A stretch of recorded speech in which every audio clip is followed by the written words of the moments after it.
Welcome back, everybody. It's Tom Christie back for session 2 of carving a Drake Goldeneye. In session 1, we got the head roughed out and sanded, shaped up nice. And in this session, we'll work on detailing the bill.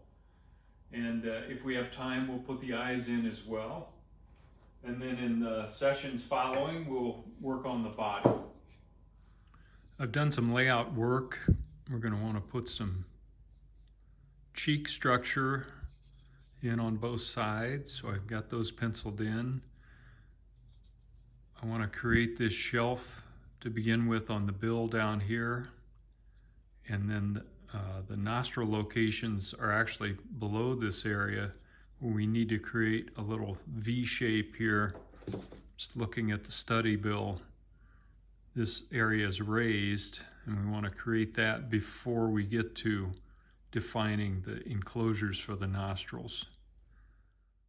I'm going to start with this bullet-shaped ruby bit and use that to go along this line that we've drawn to create a little bit of a ridge along the edge of the upper mandible on both sides, and then use that bit to remove wood above that little ridge area. And later we'll come back and add some detail to that ridge. Right now we just want to relieve wood from that area and create the ridge to begin with.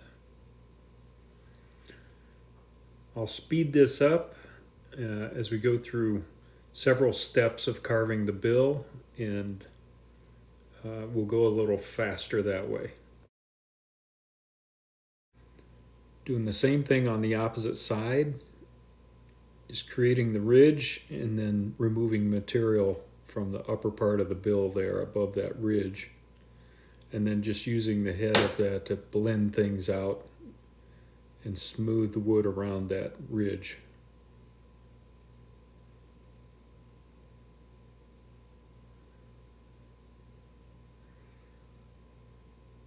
Now I'm going to use that same tool and create that V that we talked about in the layout, and drop that area around the center line of the bill to create a little bit of a ridge up here. Now I'm removing material to blend that back out.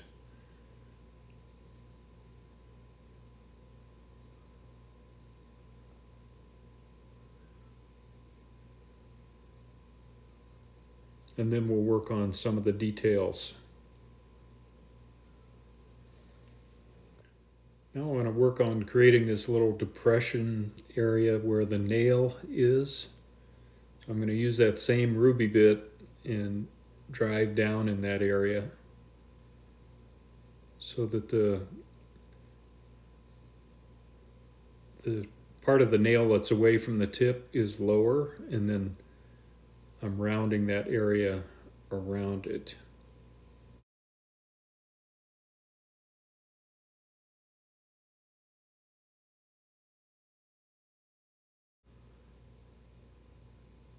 Just finishing that up, and now I want to move to these ridges on the edges of the tip of the bill on both sides. I'm penciling those back in so I can see them clearly, and then I'm going to use a little cylindrical ruby bit and go in there and follow that line first just to create a groove there, and then begin removing material on either side of the groove to leave that little raised ridge on either side of the bill at the tip. And this just takes some time to work your way back and forth, rounding down and rounding up away from the groove to make it look natural.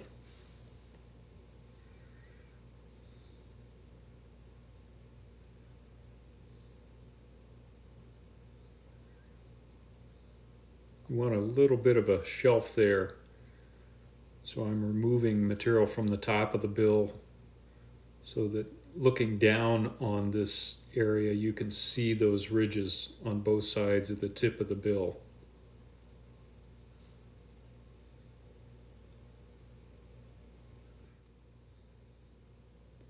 give you a quick view of that with a little bit of shadow cast there. I'll finish that area up and we'll move to another area. Now I want to work on the nostril enclosures, and I've penciled around the study bill. There's kind of a unique shape on the nostrils of this Goldeneye. You can see it's kind of pointed at the back, and I'm getting a dimension with the dividers from the upper corner of the bill where it meets the face down to the edge of that nostril enclosure, and then another reference dimension so that I can pencil in the size and shape of the enclosure.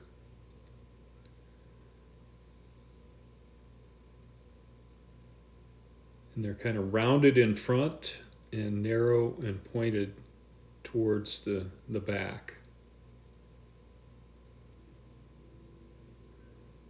So just checking my reference and get those positioned before I begin carving them.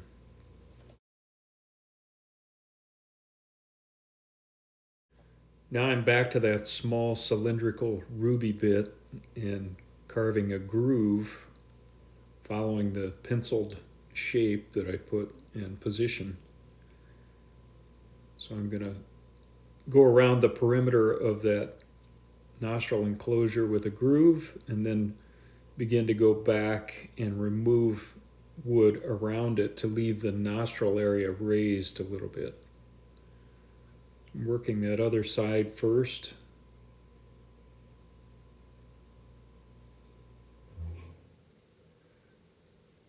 And this takes some time to just go at it slowly and create the depth you need to create the shape that we're looking for here. Now I'm going to switch bits to a little flame-shaped ruby bit, and that pointed part allows you to get up close to those grooves and remove material around the nostril enclosure. I'm also using that to dive in a little deeper under the nostril enclosure and then round the enclosure itself.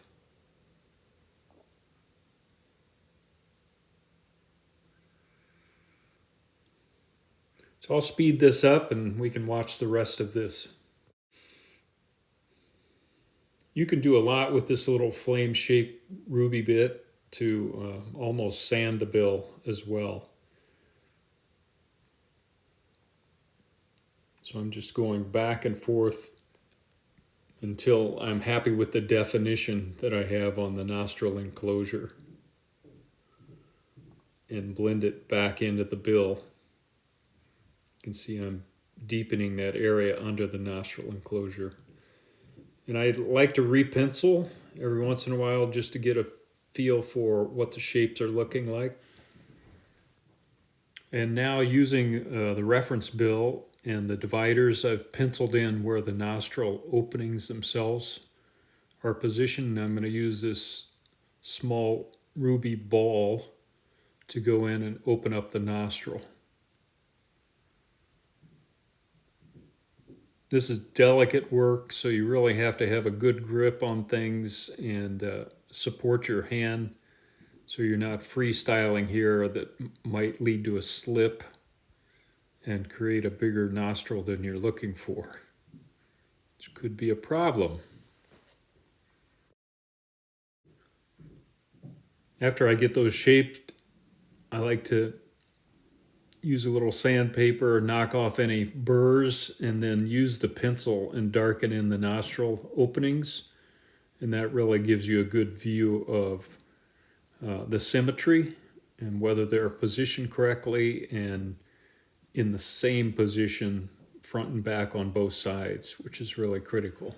Now I'm just going to use a little 320 grit, very fine sandpaper and do some finish sanding of the bill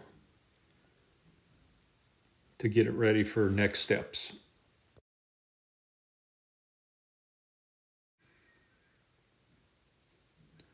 Now I want to go in along the lower edge of the upper mandible and carve in that line that is characteristic of the bill. And this is a line that kind of splits that ridge that we created earlier. I'm going to take my knife and very carefully score that line.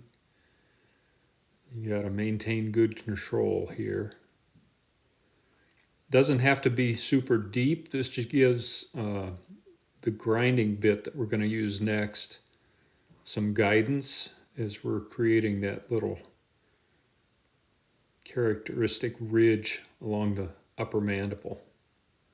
So I'm using that very small cylindrical bit again, and I'm going to run down that scored line, which gives me some guidance for the bit, and it doesn't take much to create that line.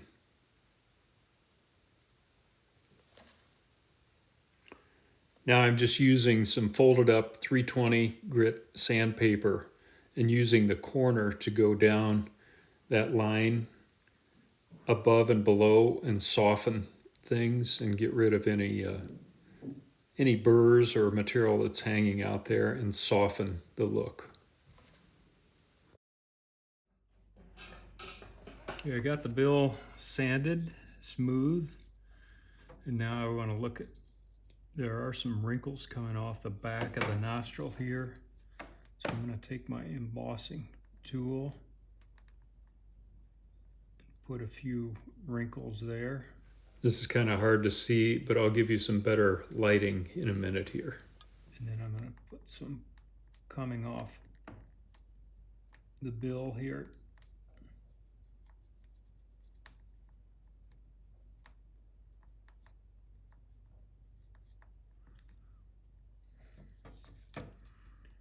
Maybe just a few up here, kind of arcing out. A few coming up from that indented nail.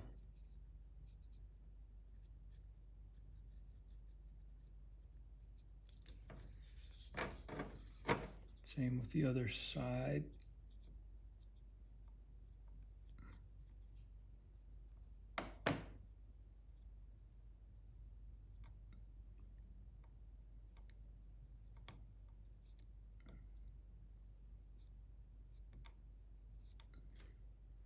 Just kind of have to use your judgment on how many markings you want to put.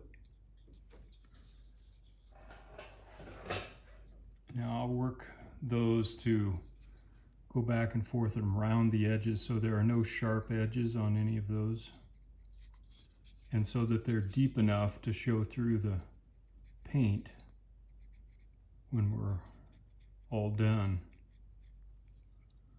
I'll work that for a little bit, and then we'll work the underside of the bill.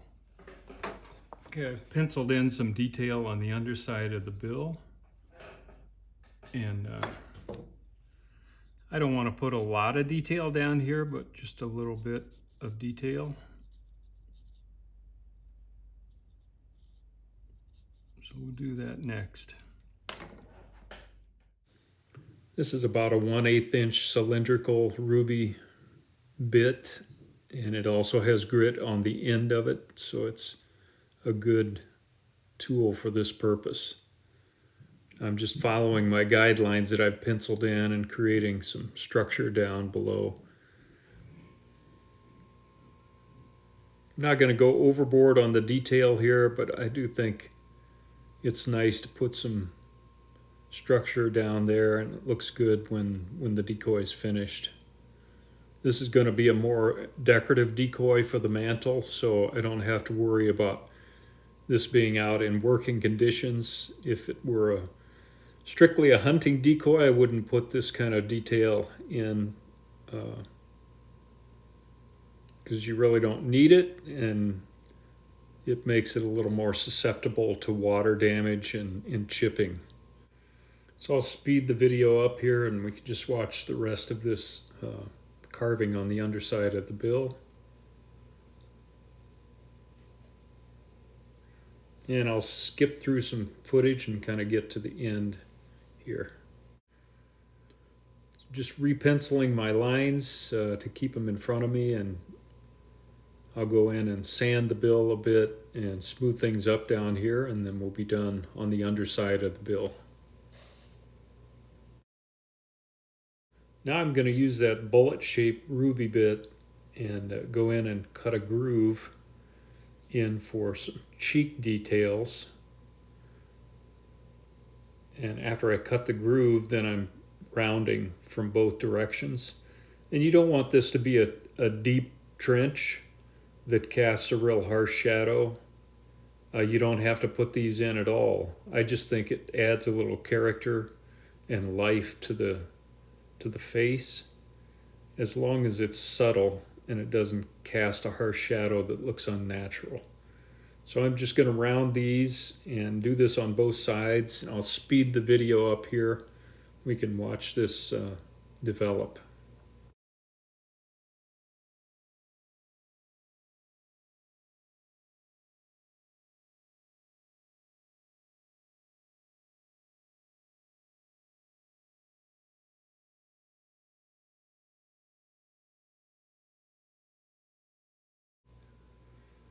Now I'm going to switch to my sanding drum and just smooth everything out.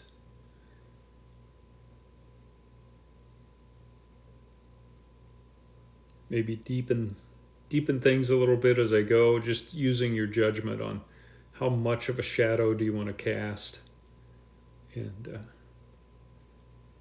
finish up that side, and then I'll do the same on the opposite side.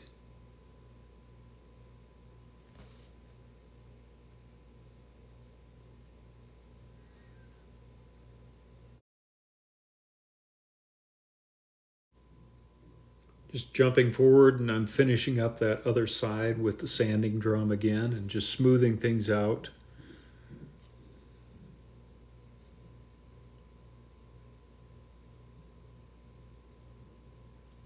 It's kind of hard to see in this light, but I'll hold it up here and see if we can get a little better view.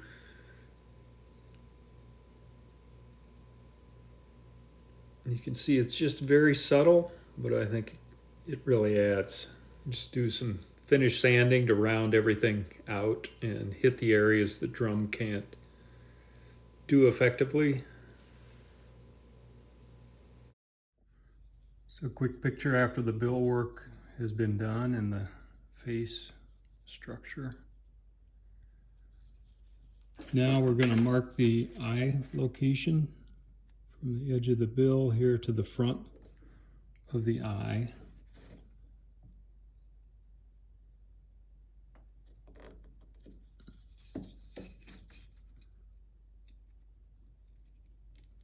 Then we'll use our circle template to locate the eyes.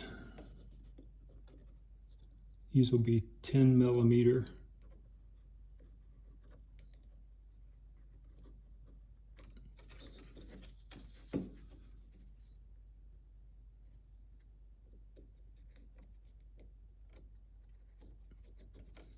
A quick symmetry check. That looks pretty good. So now I'll open those up. We'll get ready to insert the eyes. I'm using a little gouge to follow around and dig out the eye hole.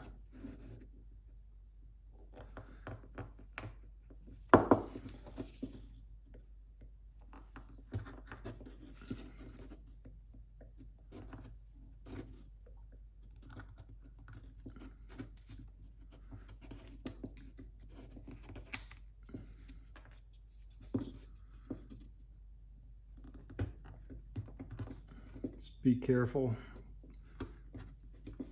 Make sure you got a good grip on the head if you're using a gouge.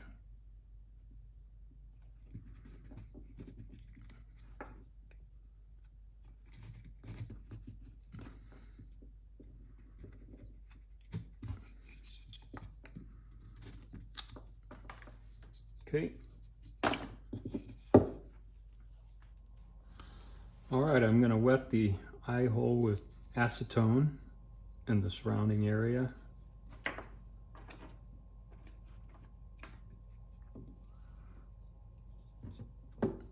Going to fill the eye hole with plastic wood.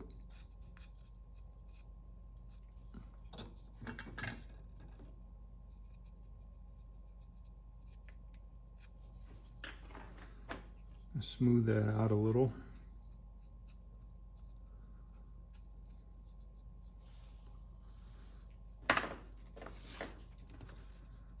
Insert the eye and make sure I'm at the front end of the front edge of the eye hole,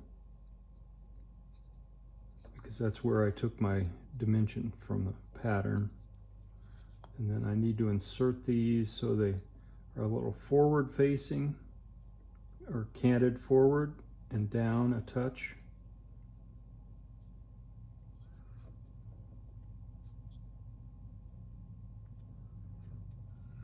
I'm going to add a little plastic wood above, feather that out, and now use the acetone and a brush to smooth the plastic wood around the eye.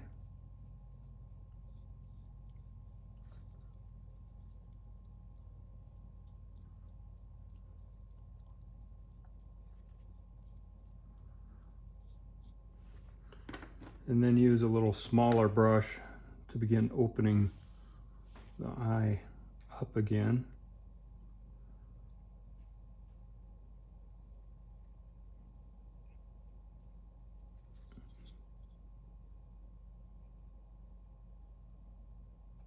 Make sure we haven't filled in the eye channel.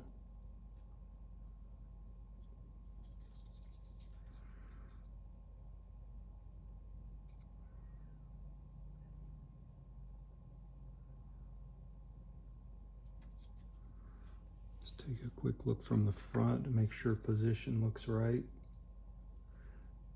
So I'll be smoothing these eyes for a while, and I'll install the other one in the same manner.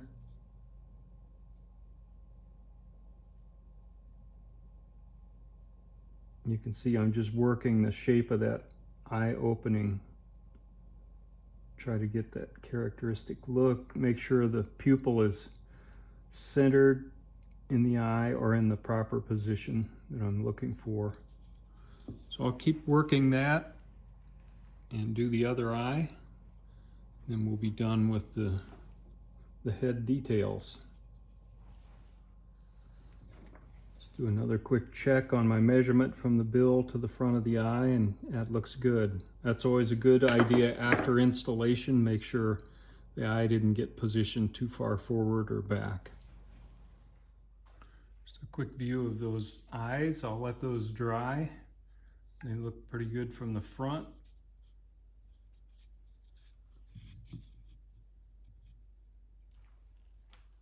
Well, that completes session 2 of carving a Drake Goldeneye. We've got the head finished. We'll set that aside to dry. And now in session 3, we can start to work on the body, get it shaped up and ready to go. So until next time, this is Tom Christie signing out. Good carving to you.